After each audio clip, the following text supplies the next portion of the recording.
พ่นยาโมดิฟายของเราวันนี้นะครับก็เสร็จเป็นที่เรียบร้อยนะครับสำหรับเครื่องตัวนี้นะครับก็เป็นเครื่องสะพายบ่านะครับแล้วก็มีปั๊มมอเตอร์มันเสียนะครับเราก็เปลี่ยนปั๊มไปนะครับแล้วก็เปลี่ยนแบตเตอรี่ไปนะครับแล้วก็ใช้วิธีการเข็นนะครับแล้วก็ไปพ่นนะครับที่ต้นไม้ของเรานะฮะอัตราส่วนผสมนะครับสำหรับปุ๋ยที่เราจะไปฉีดพ่นทางใบวันนี้นะครับก็คือ4600นะครับใช้อัตราส่วนนะครับ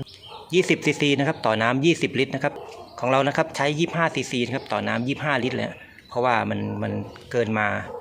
มา5 ลิตรนะครับก็เป็น25 ซีซีไปโอเคครับเดี๋ยวไปฉีดพ่นกันครับ